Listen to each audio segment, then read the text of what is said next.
नमस्कार बच्चों, आज हम पढ़ने वाले हैं जाबिर हुसैन द्वारा लिखा हुआ पाठ सांवले सपनों की याद। अगर इसकी साहित्यिक विधा की बात करें तो ये संस्मरण विधा में लिखा हुआ पाठ है और इसकी जो शैली है वो डायरी शैली है। तो आप याद रखिए, संस्मरण विधा में लिखा हुआ और डायरी शैली में लिखा हुआ ये पाठ है सांवले सपनों की याद। ये महान पक्षी विज्ञानी सालिम अली से जुड़ा हुआ पाठ है। लेखक जाबिर हुसैन सालिम अली की मृत्यु के तुरंत बाद उनको याद करते हुए उनका ये व्यक्ति चित्र लिख रहे हैं। तो आइए पहले थोड़ा सा लेखक के बारे में हम ज्ञान प्राप्त कर लें।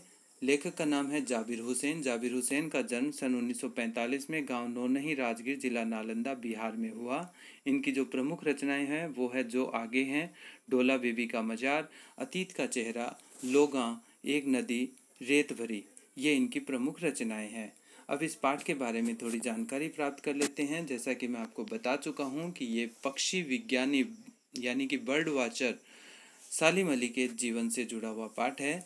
डायरी शैली में लिखा हुआ है और संस्मरण विधा में लिखा हुआ पाठ है।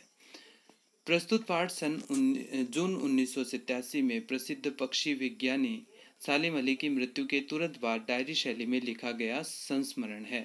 सालिम अली की मृत्यु से उत्पन्न दुख और अवसाद को लेखक ने सांवले सपनों की याद के रूप में व्यक्त किया है। पाठ का शीर्षक है सांवले सपनों की याद। ऐसा क्यों लिखा है, ऐसा शीर्षक क्यों दिया है? क्योंकि सालिम अली आज हमारे बीच में नहीं हैं, वो इस दुनिया में नहीं हैं और अब सिर्फ उनकी यादें जो है वो भी धुंधली यादें हमारे साथ हैं। तो इसलिए उनकी यादों को सांवले सपनों की तरह लेखक ने याद किया है। सालिम अली का स्मरण करते हुए लेखक ने उनका व्यक्ति चित्र प्रस्तुत किया है।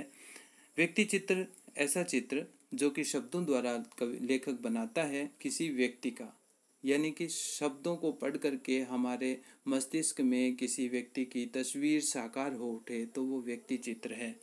तो ये जो पाठ है ये सालिम अली का व्यक्ति चित्र है। यहाँ भाषा की रवानी और अभिव्यक्ति की शैली दिल को छूती है। भाषा की रवानी यानी भाषा का प्रवाह है, रवानी यानी प्रवाह है, और शैली यानी तरीका। तो जो इनका अभिव्यक्त करने का तरीका है और जो इनकी भाषा है वो दोनों ही प्रभावशाली है, दिल को छू लेने वाली है। आइए अब चलते हैं पाठ की ओर। सांवले सपनों की याद। जैसा कि मैं आपको बता चुका हूँ कि महान पक्षी विज्ञानी सालिम अली से जुड़ा हुआ पाठ है, ये उनका व्यक्ति चित्र है। इस पाठ को पढ़ करके हमें सालिम अली के बारे में बहुत कुछ जानने को मिलता है, लेकिन ये इतनी जानकारी हमें ज़रूर होनी चाहिए कि सालिम अली एक पक्षी विज्ञानी हैं, बर्ड वाचर है, प्रकृति से उनका गहरा लगाव रहा है, विशेष तौर पर पक्षियों से उनका गहरा लगाव रहा है। उनका मानना था कि पक्षियों को हमें पक्षियों की नज़र से देखना चाहिए, ना कि इंसानों की नज़र से। इसी प्रकार से प्रकृति की हर एक चीज़ को वो कहते थे कि हमें प्रकृति की ही नज़र से देखना चाहिए, तभी हम उनको बेहतर तरीके से जान सकते हैं, समझ सकते हैं। सालिम अली के जीवन से जुड़ी हुई एक घटना जिसका जिक्र अक्सर किया जाता है वो ये कि बचपन में एक बार ये अपनी एयर गन से जब निशाना लगा रहे थे तो एक चिड़िया को निशाना लगा और वो घायल होकर के गिर पड़ी। उसी दिन से सालिम अली के मन में पक्षियों के प्रति जिज्ञासा पैदा हुई और उन्होंने पक्षियों को और ज़्यादा जानने की कोशिश की और इस कोशिश में उन्होंने अपना पूरा जीवन समर्पित कर दिया। सालिम अली ने आगे चल करके अपनी जो आत्मकथा लिखी उसका नाम भी फॉल ऑफ ए स्पैरो रखा, यानी कि एक गौरैया का गिरना। एक गौरैया का गिरना इस नाम से इनकी आत्मकथा का हिंदी में अनुवाद भी हमें मिलता है। बच्चों, आप सबको ये आत्मकथा ज़रूर पढ़नी चाहिए, सालिम अली के जीवन से जुड़ी हुई, और ये आपको ऑनलाइन भी मिल सकती है, नहीं तो पुस्तक के रूप में आप इसे मंगवा सकते हैं। तो आइए अब इस पाठ को पढ़ते हैं। जैसा कि मैं आपको बता चुका हूँ, पाठ का शीर्षक है सांवले सपनों की याद। ये व्यक्ति चित्र है सालिम अली का। सांवले सपनों की याद क्यों रखा है इस पाठ का नाम? क्योंकि सालिम अली अब हमारे बीच में नहीं हैं और उनकी जो यादें हैं वो सपनों की तरह है, वो भी सांवले सपनों की तरह, यानी धुंधली यादें हैं, इसलिए लेखक ने सांवले सपनों की याद कहा है। चलिए इस पाठ को पढ़ते हैं। सुनहरे परिंदों के खूबसूरत पंखों पर सवार सांवले सपनों का एक हुजूम मौत की खामोश वादी की तरफ अग्रसर है। वादी का मतलब होता है घाटी। मौत की खामोश घाटी की तरफ जा रहा है सपनों का हुजूम, सांवले सपनों का हुजूम। यहाँ पर सपनों का मतलब है सालिम अली से जुड़ी हुई यादें। लेखक कह रहा है कि उनके मस्तिष्क में जब हाल ही में सालिम अली की मृत्यु हुई है, जब लेखक ने जो डायरी लिखी थी उस वक्त, ये जो पाठ लिखा था उस वक्त, हाल ही में कुछ ही समय पहले सालिम अली की मृत्यु हुई थी 1987 में। तो अभी ताज़ा उनकी यादें बनी हुई है लेखक के मस्तिष्क में, इसलिए लेखक कह रहा है कि वो सांवले सपनों के हुजूम की तरह चल रही है वो यादें।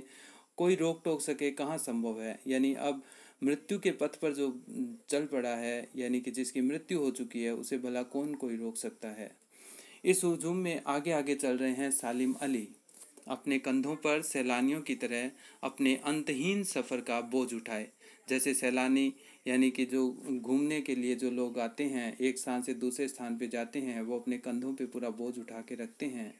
वैसे ही लेखक की स्मृतियों में सालिम अली की स्मृति बनी हुई है। वो हमेशा एक सफ़र पे चलते रहते थे पक्षियों को, प्रकृति को जानने के लिए, लेकिन आज जो उनका सफ़र है वो एक अंतहीन सफ़र है, यानी मृत्यु की ओर वो जा रहे हैं। अब उनकी मृत्यु हो चुकी है। यह सफ़र पिछले तमाम सफ़रों से भिन्न है। भीड़ भाड़ की ज़िंदगी और तनाव के माहौल से सालिम अली का यह आखिरी पलायन है। अब तो वो उस वन पक्षी की तरह प्रकृति में विलीन हो रहे हैं जो जिंदगी का आखिरी गीत गाने के बाद मौत की गोद में जा बसा हो। कोई अपने जिस्म की हरारत और दिल की धड़कन देकर भी उसे लौटाना चाहे तो वह पक्षी अपने सपनों के गीत दोबारा कैसे गा सकेगा। यहाँ पर सालिम अली को लेखक ने एक पक्षी के तौर पे देखा है, एक पक्षी के रूप में देखा है। और लेखक कह रहा है कि ये पक्षी जो आज खामोश हो चुका है, अब इस पक्षी को कोई अपनी जिस्म की हरारत यानी अपने जिस्म की गर्मी और अपने दिल की धड़कन देकर के भी कोई लौटाना चाहे तो नहीं लौटा सकता। यानी इस पक्षी ने अब गीत गाना बंद कर दिया है। कहने का मतलब है कि सालिम अली अब उनकी मृत्यु हो चुकी है और वो अब फिर से प्रकृति की ओर, प्रकृति का दर्शन नहीं कर पाएंगे, प्रकृति से उस प्रकार से उसका अध्ययन नहीं कर पाएंगे। मुझे नहीं लगता कोई इस सोए हुए पक्षी को जगाना चाहेगा। वर्षों पूर्व खुद सालिम अली ने कहा था कि लोग पक्षियों को आदमी की नज़र से देखना चाहते हैं। यह उनकी भूल है। ठीक उसी तरह जैसे जंगलों और पहाड़ों, झरनों और आबशारों को वो प्रकृति की नज़र से नहीं, आदमी की नज़र से देखने को उत्सुक रहते हैं। आबशारों का मतलब भी झरना होता है। भला कोई आदमी अपने कानों से पक्षियों की आवाज़ का मधुर संगीत सुनकर अपने भीतर रोमांच का सोता फूटता महसूस कर सकता है। कहने का मतलब है कि यहाँ पर लेखक कह रहे हैं कि इंसान अपने कानों से पक्षियों की मधुर आवाज़ का संगीत कैसे महसूस कर सकता है। यानी कि उसको महसूस करने के लिए आपको पक्षियों के कानों की आवश्यकता है, अर्थात पक्षियों की नज़र से आपको पक्षियों को सुनना और देखना चाहिए। एहसास की ऐसी ही एक उबड़ खाबड़ ज़मीन पर जन्मे मिथक का नाम है सालिम अली। मिथक होता है कि कोई पौराणिक काल्पनिक कहानी। आज ये काल्पनिक इसलिए लग रहे हैं क्योंकि जिस प्रकार से सालिम अली ने प्रकृति से प्रेम और लगाव व्यक्त किया, वो वाकई में ऐसा लगता है जैसे संभव नहीं है। यानी एक कल्पना की सी बात लगती है। जिस तरह से उन्होंने पूरा जीवन अपना प्रकृति के अध्ययन में लगा दिया, प्रकृति से प्रेम करने में लगा दिया, पूरी तरह से वो प्रकृति में डूब गए, तो इसलिए उनका जन्म जो है वो एक मिथक की तरह नजर आता है। पता नहीं इतिहास में कब कृष्ण ने वृंदावन में रासलीला रची थी और शौक गोपियों को अपनी शरारतों का निशाना बनाया था। शौक यानी चंचल। कब माखन भरे भांडे फोड़े थे, भांडे यानी बर्तन, और दूध छाली से अपने मुंह भरे थे, छाली यानी मक्खन, दूध मक्खन से। कब वाटिका में छोटे छोटे किंतु घने पेड़ों की छाह में विश्राम किया था। कब दिल की धड़कनों को एकदम से तेज करने वाले अंदाज में बंसी बजाई थी। और पता नहीं कब वृंदावन की पूरी दुनिया संगीतमय हो गई थी। पता नहीं यह सब कब हुआ था, लेकिन कोई आज भी वृंदावन जाए तो नदी का सांवला पानी उसे पूरे घटनाक्रम की याद दिला देगा। हर सुबह सूरज निकलने से पहले जब पतली गलियों से उत्साह भरी भीड़ नदी की ओर बढ़ती है तो लगता है जैसे उस भीड़ को चीरकर अचानक कोई सामने आएगा और बंसी की आवाज़ पर सब किसी के कदम थम जाएंगे। हर शाम सूरज ढलने से पहले जब वाटिका का माली सैलानियों को हिदायत देगा तो लगता है जैसे बस कुछ ही क्षणों में वो कहीं से आ टपकेगा और संगीत का जादू वाटिका के भरे पूरे माहौल पर छा जाएगा। वृंदावन कभी कृष्ण की बांसुरी के जादू से खाली हुआ है क्या? यहाँ पर लेखक ये बता रहा है कि वृंदावन में जिस प्रकार से अगर हम जाएं तो आज भले ही वहाँ पे कृष्ण नहीं है, लेकिन कृष्ण का एहसास मौजूद है। वैसे ही इस प्रकृति में आज भले ही सालिम अली साक्षात हमारे साथ नहीं है, लेकिन उनका एहसास प्रकृति में हर जगह मौजूद है। पक्षियों को देख करके हमें सालिम अली की मौजूदगी का एहसास होता है। मिथकों की दुनिया में इस सवाल का जवाब तलाश करने से पहले एक नज़र कमज़ोर काया वाले उस व्यक्ति पर डाली जाए जिसे हम सालिम अली के नाम से जानते हैं। उम्र को शती तक पहुंचने में थोड़े ही दिन बचे थे। शती यानी 100 साल की उम्र उनकी होने वाली थी। संभव है लंबी यात्राओं की थकान ने उनके शरीर को कमज़ोर कर दिया हो और कैंसर जैसी जानलेवा बीमारी उनकी मौत का कारण बनी हो। सालिम अली की मौत जून 1987 में हुई थी, 1987 में, और कैंसर से उनकी मौत हुई थी। तो लेखक कह रहा है कि 100 साल में कुछ ही साल कम बचे थे, उससे पहले कैंसर से उनकी मृत्यु हो गई। काफ़ी उन्होंने जीवन में लंबी लंबी यात्राएं की, उन यात्राओं से उनका शरीर थक गया होगा और कैंसर जैसी जानलेवा बीमारी उनकी मौत का कारण बन गई। लेकिन अंतिम समय तक मौत उनकी आंखों से वह रोशनी छीनने में सफल नहीं हुई जो पक्षियों की तलाश और उनकी हिफाजत के प्रति समर्पित थी। सालिम अली की आंखों पर चढ़ी दूरबीन उनकी मौत के बाद ही तो उतरी थी। ये कितनी अच्छी बात है। इससे पता चलता है सालिम अली की मृत्यु होने के बाद ही उनके गले से दूरबीन उतारी गई थी।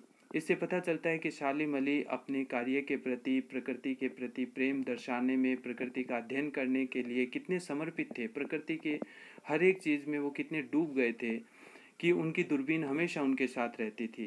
कभी उन्होंने अपनी दूरबीन को अलग नहीं किया था। हमेशा वो दूरबीन से प्रकृति का अध्ययन करते रहते थे।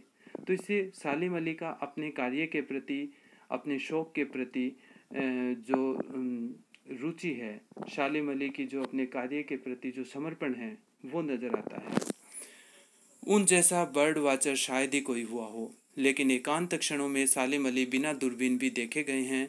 दूर क्षितिज तक फैली जमीन और झुके आसमान को छूने वाली उनकी नज़रों में कुछ कुछ वैसा ही जादू था जो प्रकृति को अपने घेरे में बांध लेता है। सालिम अली उन लोगों में थे जो प्रकृति के प्रभाव में आने की बजाय प्रकृति को अपने प्रभाव में लाने के कायल होते हैं। उनके लिए प्रकृति में हर तरफ एक हंसती खेलती रहस्य भरी दुनिया पसरी थी। यह दुनिया उन्होंने बड़ी मेहनत से अपने लिए गढ़ी थी। इसके गढ़ने में उनकी जीवन साथी तहमीना ने काफ़ी मदद पहुंचाई थी। तहमीना स्कूल के दिनों में उनकी सहपाठी रही थी।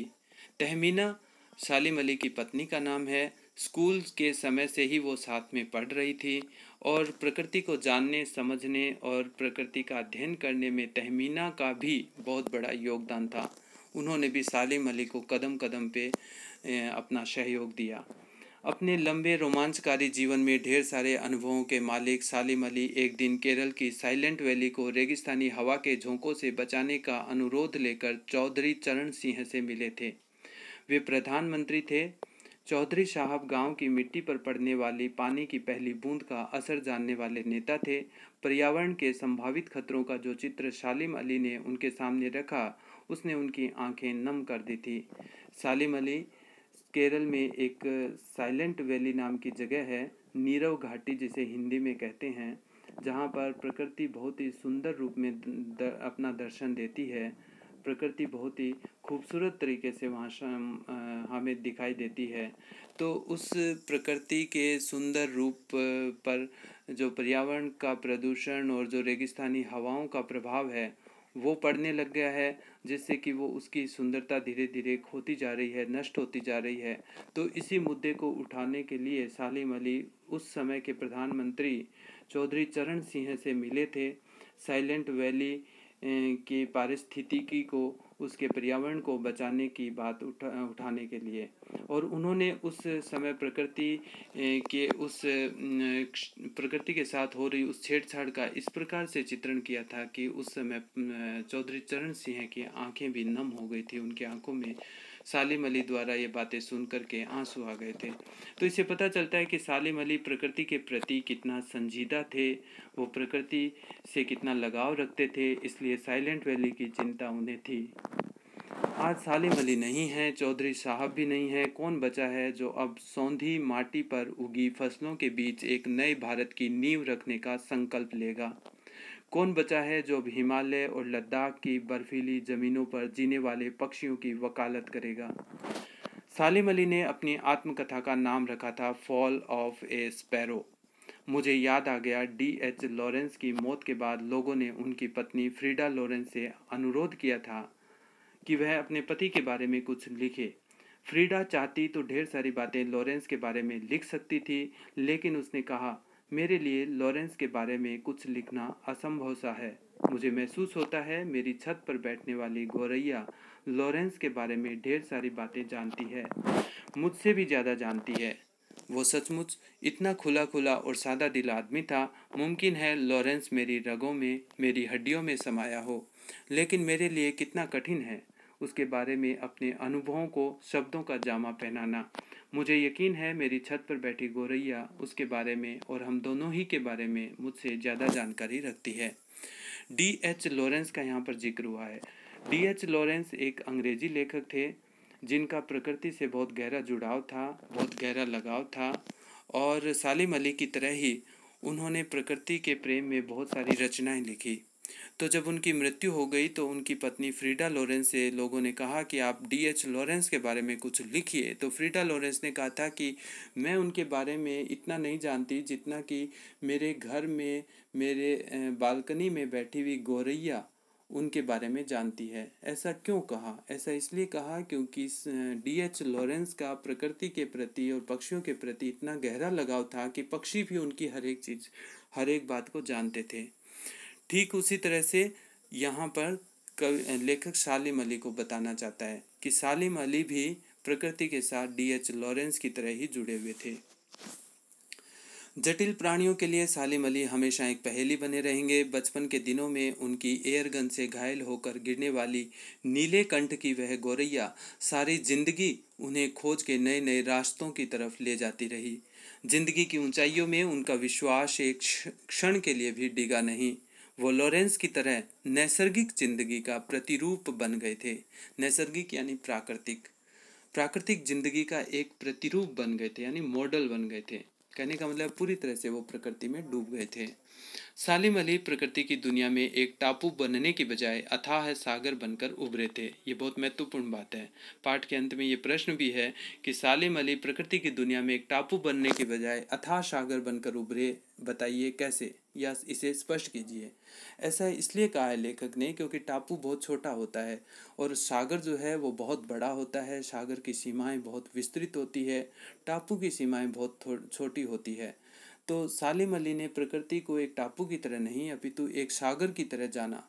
यानी कि सालिम अली का जो ज्ञान है, प्रकृति के प्रति जो प्रेम है, जो लगाव है, जो जुड़ाव है, वो सागर की तरह दूर दूर तक फैला हुआ था, यानी उसमें बहुत ज़्यादा विस्तार था।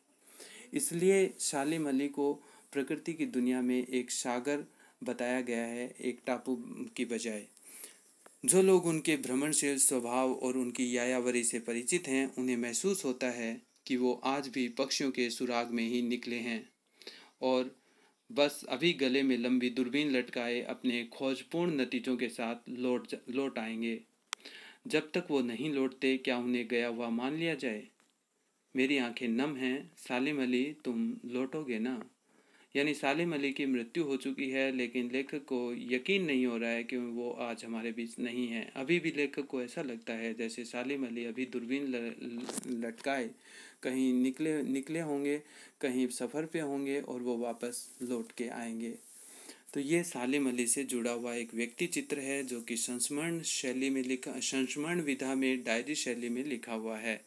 इसको लिखने वाले हैं जाबिर हुसैन और ये महान पक्षी विज्ञानी सालिम अली के जीवन से जुड़ा हुआ पाठ है। ओके बच्चों, धन्यवाद। अगले वीडियो में हम इस पाठ के प्रश्नों पर चर्चा करेंगे। धन्यवाद।